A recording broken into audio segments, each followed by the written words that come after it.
새해 첫날 저녁 긴급 최고위를 소집한 민주당. 강선우 의원을 제명했고 김병기 전 원내대표 징계 절차에 착수했습니다. 요 며칠 동안 번민의 밤을 보냈습니다. 신상 필벌을 명확히 하지 않으면 공과 사가 뒤섞이고 공사 구분이 안 돼서 당의 질서와 기강이 무너지게 됩니다.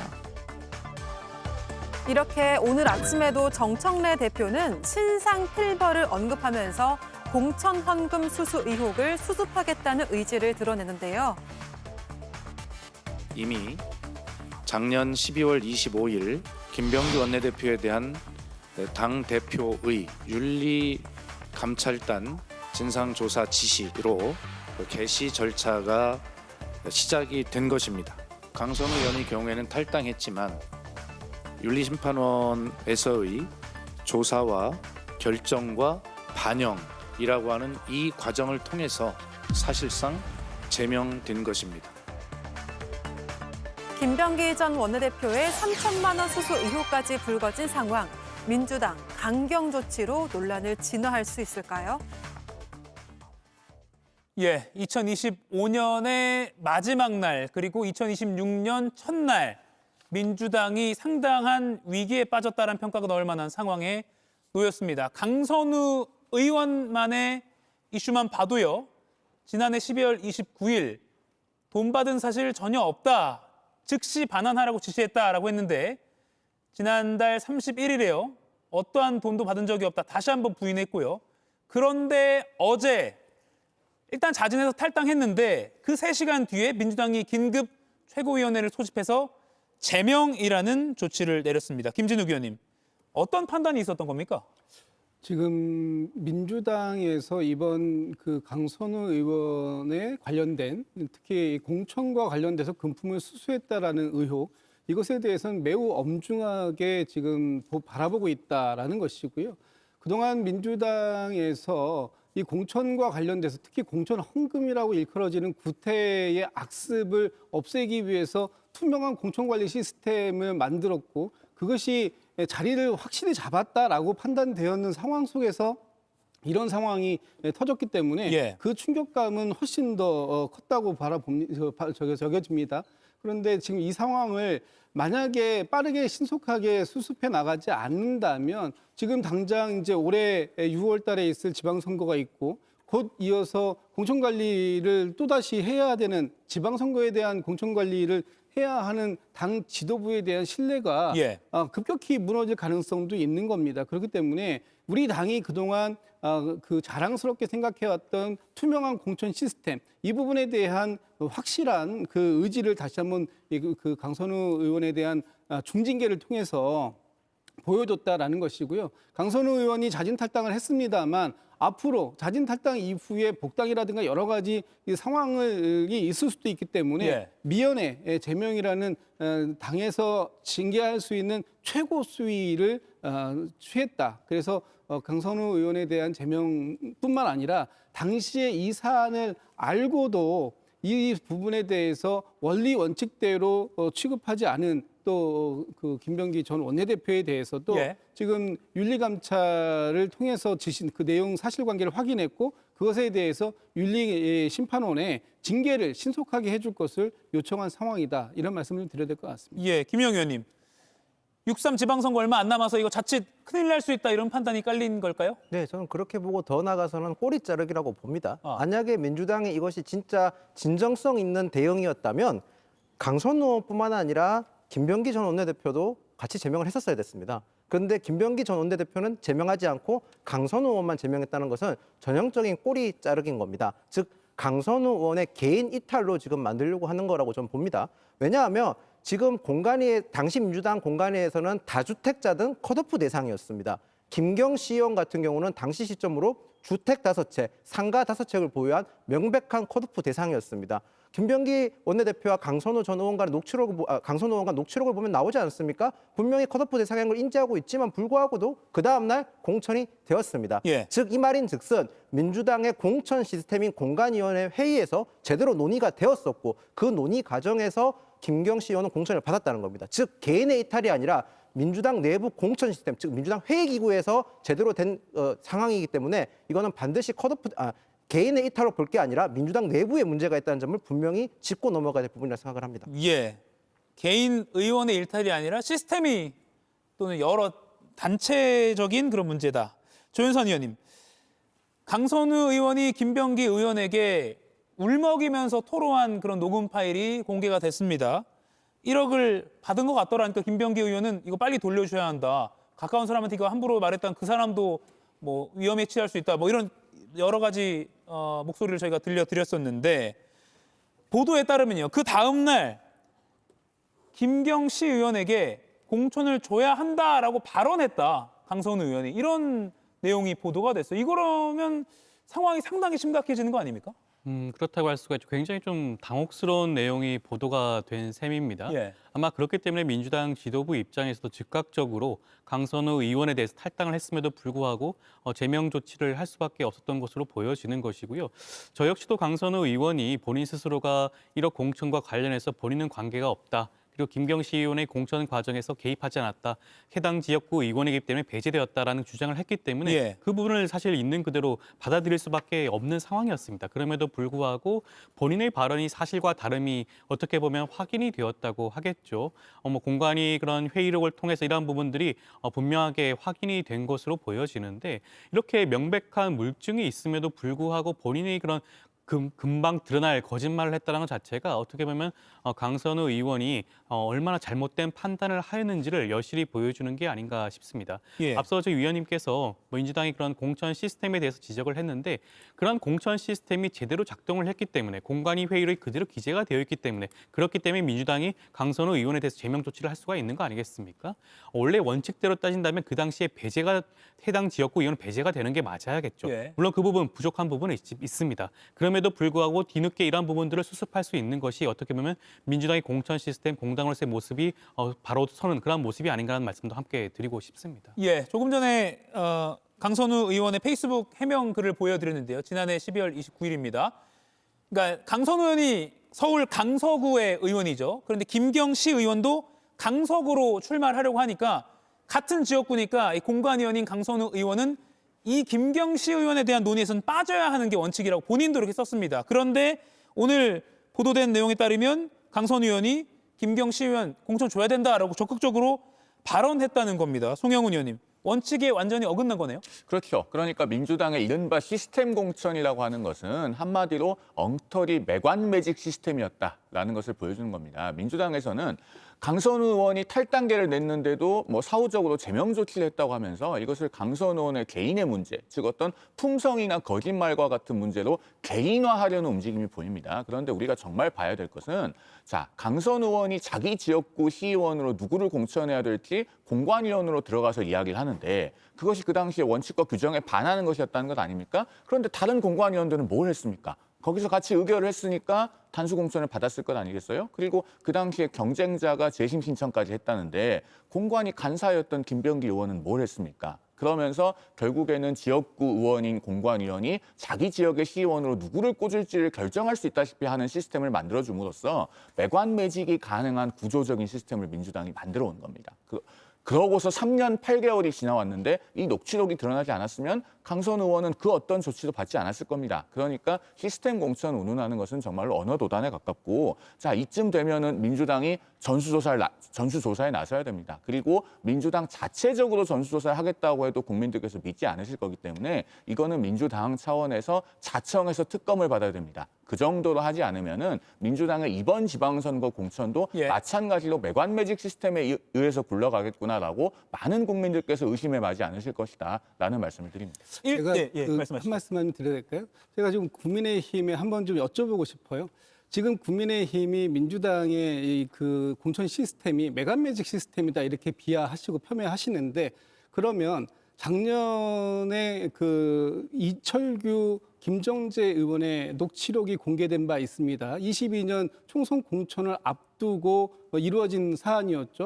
지금 울산 지역에서 3억에서 5억 캠프를 통째로 사가는 것이 거의 일상화되어 있다라는 식의 그 말씀이 있었습니다. 그러면 국민의힘에서는 이런 녹취록이 의혹이 제기된 이후에 어떠한 당에서의 조치가 있었습니까? 이거 사실관계 확인해 보셨습니까? 그동안 국민의힘의 어떤 이 지역에서의 캠프가 이렇게 통째로 거래되는, 그것도 수억 원에 의해서 그 수억 원씩의 가격이 책정되고 거래되는 상황이 있다라고 김정재 의원의 육성이 나왔다면 그 사실관계도 좀 확인해 보셔야 되는 거 아닐까요? 저희 저희 민주당에서 이런 공천 관리에서의 일부 허점이 분명히 있었던 거 인정합니다. 그리고 당시에 반드시 제척되어야 되는 부분이 지켜지지 않은 부분도 있는 것 같아요. 그러나 그런 것이 마치 민주당 전체의 어떤 시스템에 문제가 있는 것처럼 말씀 주시는 건 너무나 과도한 정치적 공세이고, 지금 이것을 통해 가지고 마치 이번 그 민주당에서 엄청난 대형 공천과 관련된 비리가 있는 것처럼 말씀 주시는 것, 이 부분에 대해서는 제가 전혀 동의하기가 어렵다, 이런 말씀 드려야 될 것 같습니다. 제가 말씀을 좀 드릴게요. 자, 민주당에서 방송에 나오시는 분들이 입을 모아서 그 이철규 의원과 김정재 의원 사례를 하나같이 이야기하십니다. 그런데 이철규 의원은요, 작년 하반기에 특검이 3개가 동시에 돌아갈 때 특검으로부터 압수수색 받았습니다. 그러면은 특검은 거기에서 정말로 범죄 혐의를 발견했다면은 왜 이철규 의원을 소환하고 더 나아가서 정치자금법 위반으로 혐의를 명확하게 해서 기소하거나 하지 않았습니까? 민주당이 추천한 특검이 어떻게 일했는지에 대해서 물어보시면 좋겠고, 그다음에 지금 이 문제는요, 진영의 문제로 덮고 넘어갈 것이 아닙니다. 사실은 새해 첫 평일부터 우리 방송을 보고 계신 시청자들께서는 굉장히 정치적인 식견이 높아요. 이런 어떤 공천 헌금과 같은 불법 정치자금의 문제가 어느 한쪽 당에만 존재할 거라고 생각하지는 않으실 겁니다. 그렇기 때문에 민주당이야말로 그러면 이참에 여야 전부 다 발본색원해서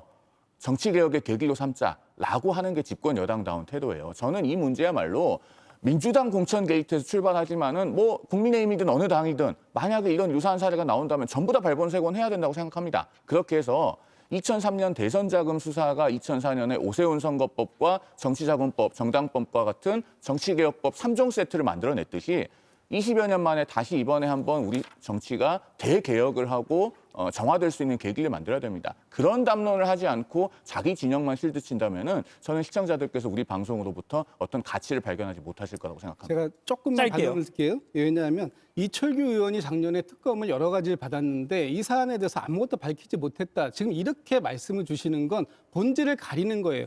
이철규 의원과 김정재 의원 사이에 동거래가 있었다는 얘기가 아니잖아요. 김정재 의원이 얘기한 것처럼 특정 지역에, 울산이라는 지역에서 캠프를 통째로 사가는 그런 것들이 일상화되어 있다라는 얘기가 있었기 때문에 이것은 이철규 의원을 특검했다고 해가지고 아무런 게 안 나왔으니까 그 내용이 사실이 아니다라고 할 것이 아니라 김정재 의원께서 말씀을 왜 그렇게 하셨는가, 그리고 실제 그 당시에 이 국민의힘에 관련된 지역에서 이렇게 캠프를 통째로 경선 이후에 사가는 행위가 있었는지 없었는지 이 부분에 대해서 지금 논지를 얘기하고 있는데, 문제를 살짝 비껴가지고 마치 아무런 죄가 없었던 것처럼 말씀 주시는 건 그거 역시 지금의 이 본질에서 벗어나 있다, 이런 말씀을 드리고 아니죠. 그 사안이 지금 민주당 진영 내에서 게이트가 터지니까 물타기를 하기 위해서 제기하는 것이 아니라 정말로 규명해야 될 대상이라고 여기신다면 여야를 가리지 말고 그러면은 공천 헌금이나 그 밖에 불법 정치자금에 관한 의혹이 있는 사건은 정확하게 수사할 수 있는 특검을 하자고 하십시오.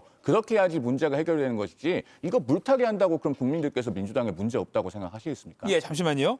정청래 민주당 대표가 이렇게 말했습니다. 신상필벌 명확히 안 하면 이거 공사 구분이 안 되어서 당의 질서, 기강이 무너진다. 모든 최종적 책임은 당대표인 저에게 있다라고 오늘 아침에 발언했습니다. 아마 두 분의 말씀이 요 말씀과도 어떻게 보면 끝에는 다 있는 것 같아요. 그러니까 여야 뭐 당적이 중요한 게 아니라 정치권에 뿌리 뽑아야 할 이러한 어떤 악습이 있었다면 뭐 여야를 불문하고 이건 도려내야겠죠. 그런데 또 하나의 의혹이, 악재가 민주당에 있습니다. 1억 공천헌금 묵인 의혹으로 민주당 원내대표의직을 내려놓은 김병기 의원. 2020년 총선 당시에 전직 동작구 의원들로부터 수천만 원을 받았다가 김 전 원내대표의 배우자가 이를 과자를 같이 넣은 봉지를 담은 그 쇼핑백에 담아서 다시 돌려줬다라는 그런 의혹입니다. 조현삼 의원님. 일단 김병기 의원은 이거 사실 무근이다. 김병기 의원 측은요. 이렇게 밝혔는데 이것도 계속해서 좀 커질 것 같습니다. 아마 그 민주당 집행부 입장에서 이 부분에 대해서 아마 충분히 윤리감찰을 지시한다든가 그 조사를 통해 가지고 밝혀내야 될 부분이 있을 것으로 보여집니다. 그렇지만 일단 뭐 김병기 의원 입장에서는 이 부분이 사실무근이라고 주장을 하고 있고 과거에 이 부분에 대해서 혐의 없음 처분을 받은 바가 있다라는 입장을 밝히고 있기 때문에 과연 실제로 이러한 금전이 오고 가는 사실관계가 확인이 되는지 아마 따져봐야 될 문제가 있지 않을까라는 생각이 들고요. 보통 공천을 앞두고는 상대 여러 가지 경쟁자들 사이에서 그런 허위의 그런 탄원서가 많이 제기되기도 합니다. 그것은 뭐 민주당뿐만 아니라 각 정당마다 비일비재한 일이라고 하겠고요. 그 과정에서 나온 허위의 그런 투서일 가능성도 배제할 수가 없기 때문에 이 부분도 추후에 살펴보고 그 결과가 만약에 김병기 의원에게 책임이 있는 결과가 나온다고 한다면 그에 대해서 아마 민주당 지도부 입장에서도 책임 있는 그런 결정을 하지 않을까 싶습니다. 예, 김용희 의원님 어떻게 보세요, 이 사안?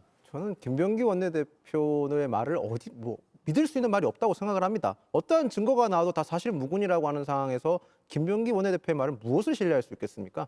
저는 김병기 원내대표 사건 같은 경우는 특검을 해야 된다고 생각을 합니다. 저희가 억지 쓰는 게 아니라 김병기 전 원내대표가 과거에 본인의 부인이 동작구의 부의장의 법인카드를 사용했었지 않습니까? 그 사용했던 사건 역시도 당시 경찰에서는 수사를 했지만 무혐의로 판결을 내렸습니다. 경찰이 수사력이 부족해서 그런 건지 모르겠지만 적어도 기존 수사기관이 제대로 진실을 드러내지 못했던 거고요. 지금 최근에 불거진 공천헌금 사건 역시도 지금 경찰의 민주당 당시 민주당 내부 고발자가 경찰에 수사 의뢰를 했지만 2달 동안 전혀 아무런 수사에 진척이 없었습니다.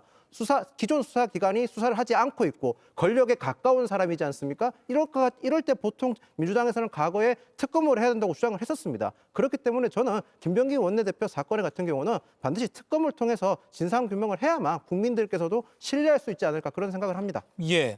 그리고 오늘 한동훈 전 국민의힘 대표가 이재명 대통령을 이 사안에 관련해서 거론을 했습니다. 당시 동작구 의원들이 이재명 당시 당대표에게 탄원서를 보냈기 때문입니다. 그래서 이거 그때 그냥 묵힌 거 아니야? 뭐 이런 식의 의심을 하고 있는데 이건 어떻게 보십니까, 송 의원님? 저 탄원서의 첫 줄이 이재명 대표님께 이렇게 시작하잖아요. 그러니까 명백하게 당시 이재명 민주당 대표에게 제출된 탄원서입니다. 그리고 저분들은 오늘 언론 보도를 보니까 경찰에도 나중에 탄원서와 진술서를 제출했었다고 해요. 그쯤 되면은 무고의 죄책이 발생할 수 있는 위험을 안고서까지 행위한 것이기 때문에 그 탄원서와 진술서의 내용이 허위였다고 보기는 어렵습니다. 그렇다면 여기에 대해서 이재명 대통령이 답변을 해야죠. 이 탄원서를 본인이 받아봤는지 그리고 받아보고 나서 어떠한 조치를 취했길래 과연 김병기 의원은 공천 낙천이 되지도 않고 재선이 돼서 그동안의 민주당에서 중책을 계속 수행해 왔는지 여기에 대한 분명한 답이 있어야 됩니다. 그 답이 없으면은 결국 이것은 역시나 특검으로 밝혀야 될 사안이 되지 않을까 싶습니다. 왜냐하면은 공천의 과정에서 정확하게 알려야 될 내용을 묵비하면서 컷오프돼야 할 사람을 공천을 주는 방식으로 했다면은 그것은 공관위에 대한 위계 업무 방해도 될 수 있는 문제입니다. 사법 처리의 대상이 될 수 있는 사안이기 때문에 결국 살아있는 권력에 대한 특검으로 이 진상을 명명백백하게 밝히고 가야 될 것이다라는 말씀을 드리는 겁니다. 예, 김준혁 의원님. 글쎄요, 지금 국민의힘에서 계속해서 이런 어떤 사안이 발생될 때마다 이재명 대통령을 걸고 넘어가려고 하는 이 정치적 공세를 많이 하고 계시는데 당시에 저 탄원서가 이재명 대표님께라고 왔다고 해가지고 이재명 대표가 저 탄원서를 모두 받았을까요? 아마 이 공천 시기가 된다고 한다면 굉장히 많은 탄원들이 또는 투서들이 그 당에 접수가 되는 걸로 알고 있습니다. 그 중에는 사실도 있을 수 있지만 또 음해성 상황도 굉장히 많이 투서들이 있기 때문에 이 부분에 대해서 명확하게 객관적으로 사실관계를 입증할 만한 그런 단서가 붙어 있지 않다면 이 모든 것들을 그냥 이런 게 들어왔으니까 당신은 공천이 배제됩니다. 이렇게 처리할 수 있는 것은 아닌다라는 말씀드리고 이것을 가지고 대통령이 입장을 표명해라 또는 앞으로 대통령이 이걸 다 책임을 져야 될 것이고 특검을 해야 된다. 지금 국민의힘에서 다른 사람들은 몰라도 과거에 역대 윤석열 정권에서 권력형 비리라고 지칭이 되는 것들이 나왔을 때 그 부분에 대해서 특검을 반대하고 특검 공화국을 만들 거냐라고 비판해왔던 국민의힘이 하실 말씀은 아니지 않을까. 좀 다시 좀 그 내부를 좀 돌아보시면 좋겠다 이런 말씀 좀 드리고 싶습니다. 제가 한 말씀만 짧게 드리면 짧게요. 김병기 의원 바로 옆 지역구인 동작을에서 국회의원을 했던 이수진 의원이 방송에 나와서 했던 얘기가 있지 않습니까? 이런 탄원서 가 제출이 됐는데 결국은 그런 것들이 검증위원장이라고 하는 김병기 의원에게 되돌아갔다. 그렇게 해서 그 탄원의 대상이 탄원서를 받아본 꼴이 됐다라는 이야기를 이수진 의원이 한 적이 있어요. 그러니까 결국 민주당에서는 이렇게 진실을 고발하는 내용이 가더라도 전혀 올바르게 처리가 되지 않는 것입니다. 그 부분에 대한 어떠한 반성도 없이 이걸 당대표가 받겠느냐라고 얘기하신다면 결국 민주당은 아무리 이렇게 진실을 밝히는 문서가 들어가도 당대표에게는 가지도 않고 중간에서 컷되는 그런 비민주 정당의 다름 아니다라는 것을 고백하는 말씀으로밖에 안 들립니다. 예, 지난해네요 벌써. 성탄절 바로 전날에 김병기 의원에 대한 조사도 이미 정청래 대표가 지시를 한 게 뒤늦게 드러났습니다. 지금 이 동작구 의원들로부터 받은 금품, 이 사안까지도 포함해서 아마 조사가 또 향후 이루어질 것 같은데 그 내용도 좀 지켜보겠습니다. 이가혁 라이브를 시청해 주셔서 고맙습니다. 이가혁 라이브는 평일 오후 5시 TV와 유튜브로 실시간으로도 함께 하실 수 있습니다.